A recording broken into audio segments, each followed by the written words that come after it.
Hello mayam, bye bye silver mayam yam nungsi silver se mung thadok lai ado adi yam nungsi sumaina chuti phangbada kharani khak laga dugaidi lakpa matamdadi yam harawe hanba matamdadi haningde puning jam nungsi anga mayam kaigino khangde dum aina mapan chathoba matamdasu ayi poknafam mafam oibagira dudi khangde silchar se jamna miss tawi akhoi silchar se haidi ko silchar da taunariba mong matau mayam marakta phajna leminaba chaminaba doidi akhoi gi michang mikhai khai dabado akhoi gi silchar da dugi do chapchana leibani mayam thajau haidi silchar da leiba mayam su haidi khangdaba kharana khalambasu yaiba haidi siga mayang lei adu leiana adumana oidabani yam nungaibani silchar se mayam ai mapanda haidi yam kuina natragasu kharani oirasu Delhi da leirure adu loraga siga mu halaaga leire adu mapangi dum mong matawdo adum khara ngai yengba matamda ko silchar se adi aigi hometown oibana ra khangde mayam su hometown di adum nusinarangani nusidarane adugira khangde adutasu nate actually siga haidi nangi freedom oibado nangi lainingba mongda leiba yaba chaningba chaba yaba haidi mido amaga nusinaba mong matawdo aduna nusina hanba helini ada mayam akhoi hanjik thokabani yumdagi hannabagi damakta akhoi gentleman se jengo horeni chatlaga ingani aina full shirt dille magi full sleeve aduga masamga se fazna hatlaga adu station jawada munong ta thareebako asina silchar ge station ni adu aise block number koibadagi block se fajana tawraga nambase aingonda ikai bo ne tawre block se toktoi tawrebako aise adu silchar ge station ni nai thokpa chatnarini mayumda suti chatpa halakpa adedi dan mai mathai ta chadani chani pasne mapung nare haina mai mabuse khara sensitive oi de sama se dukan gi poche ke ka hek chasanba yadabako ayambana suma chade ado akhoi gi handaki journey siga akhoi ahenba mi ama yawbani mayam adumi yango ado siga leire akhoi gi kainoni ayi nipagi ayi husband gi mayambagi angang ne bako ayi ichanupi ni ado makse maki shuti leiba ado mai gi kaka se akhoi thilamaga amuk hangadabani na mai kaka ga hanina na banena la ni koiba khatle nasi weather se kaiso nong chu khara tai ado saina jumdagi leiraga hanise nong mama hoida ngarang hanse leire aduga ngasi ayuk laini ayuk ke taret ta dagi thadoi meyam blog se mahamakadum hapake ya kay hore inga ne na asang mo le ni chalaga lae nutadi horen hele ini hi akhoi chiche mo se jawri heti chiche hi chiche ha le train ko ni masana ne hi akhoi halle ja vacation luraga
lefoi silong lefoi do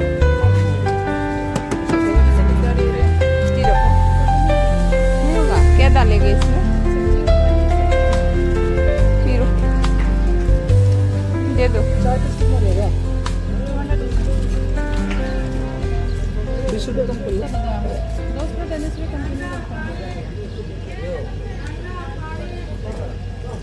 हाँ नदी जम how many है ते how दर 150 वो ना मसाले चावल एक नंबर डालो जा तो इरा मसाले एक मैंने डाल नहीं जा डालो डालो बस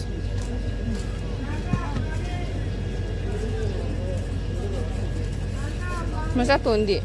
तुम रे कुछ है ए लोगे पाएगे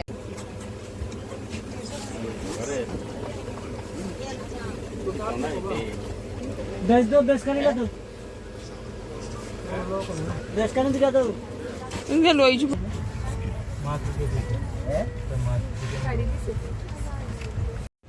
lamding jorokpada nong phajana tare phajana haitare nong कौन है मम्मी ये कौन है मम्मी ये कौन है chips lawba chakhiba ye papa e uncle ne chips lawba chakhiba nong tana lakpa yada पापा tango machindo पापा बाय बाय चले हेलो चले papa e train thang do rani ne mana पापा train thang do ni mana le पापा नंग नहीं cold drink ले ले chele chele chele papa chele wa chele no listen lo do listen sister come to now do pubiro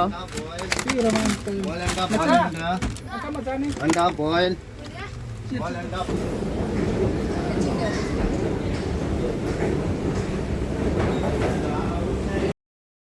makhoi haji finally Guwahati jore Guwahati gi station da kumme ado khoina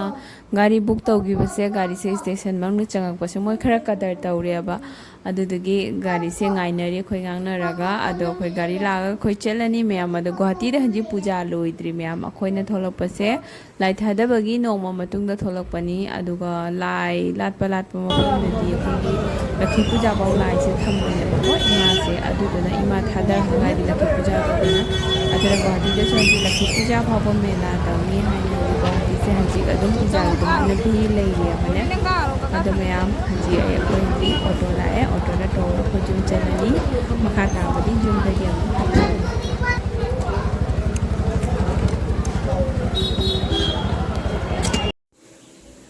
meyam haji jum jore haji nga ore jum jorpa do fresh or jore haji amena mana tudi hari video ka ko muta ka ko tre jum de ha ko ko chei ni do tho ge si se do tho ge ta do tho ge chen hala ge si ge si po chei ni do tho e po chei ge do tho e do si chu ha pe ni chamin ni se jum da pan ba khoi hana chamin palamaga pandrabada handa tom nauna palen sin no bab si jum do pan jubi jumgi natani si se jena makang ba kaya haripo dedi sina ngari to nga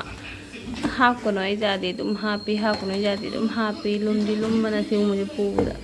Isnam haina oidini haina do thok to ro ye wa bana slo re se sobri ni ko se sobri duga haina si ko le se na haina ni se thok to ko hen wa re bo ko se na haina ko ang bi do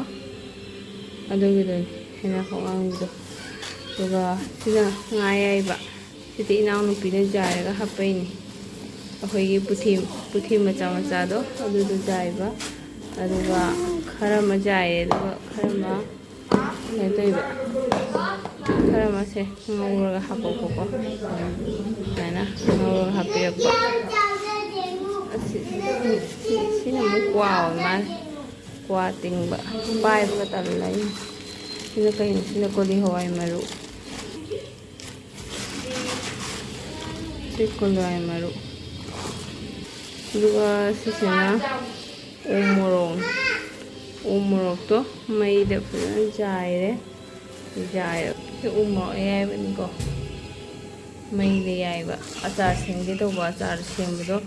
ꯑꯩꯈꯣꯏ ꯁꯣꯝꯗ ꯑꯃ ꯆꯦꯟꯕꯗ ꯑꯆꯥꯔ ꯁꯦꯝꯕꯩ ꯇꯟꯖꯥ ꯂꯩꯇꯦ ꯑꯗꯨꯝ ꯃꯩꯗ ꯌꯥꯏꯁꯜꯂꯕꯀꯣ ꯁꯤ ꯃꯁꯨ ꯅꯤꯄꯥ ꯆꯥꯅꯕ ꯁꯪꯒꯣꯝ ꯑꯃꯈꯛ ꯍꯥꯞꯄꯦ ꯁꯤꯁꯤꯅ ꯉꯥꯔꯤ ꯈꯖꯤꯡ ꯉꯥꯔꯤꯒ ꯑꯗꯩꯗꯤ ꯀꯩꯀꯩꯅꯣ ꯃꯥꯏꯁꯦ ꯂꯨꯄꯥ ꯃꯥꯡꯕꯤ ꯉꯥꯔꯤ ꯀꯩꯀꯩ ꯉꯥꯔꯤꯅꯣ ꯈꯪꯗꯦ ꯁꯤꯁꯤꯃ ꯁꯤꯒ ꯂꯐꯨ ꯑꯁ ꯁꯤ ꯄꯨꯝꯅꯃꯛꯁꯤꯒ ꯂꯣꯏ ꯐꯪꯉꯤ ꯑꯗꯨꯏꯁꯨ ꯍꯥꯞꯀꯅꯣ ꯑꯩ ꯌꯥꯗꯦ ꯑꯗꯨꯝ ꯍꯥꯞꯄꯦ ꯁꯤ ꯀꯩꯅꯣ ꯌꯦꯡꯉꯤ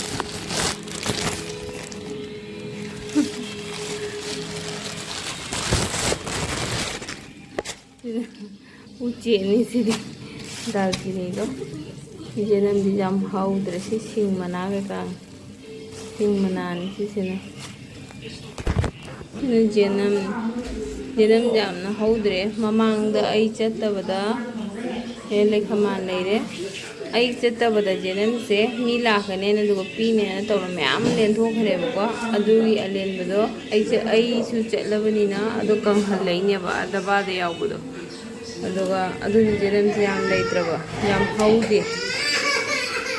ꯑꯗꯨꯒ 시수 서브리니요.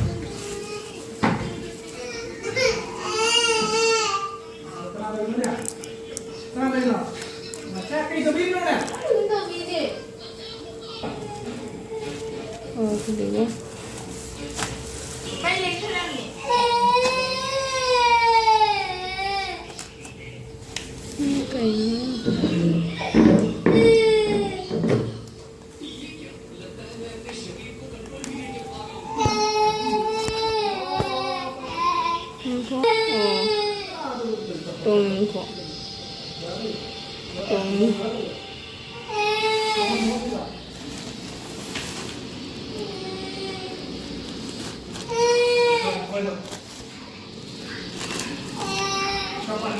짜오민 케이크 보리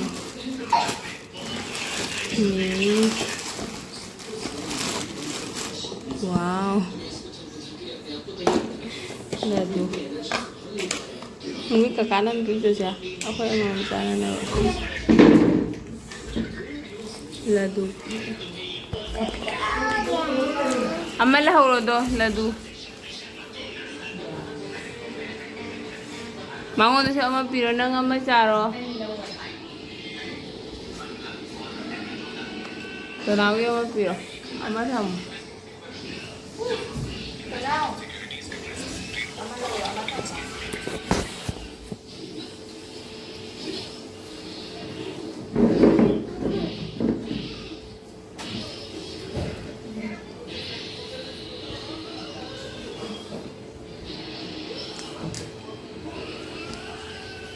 là từ đâu đây mày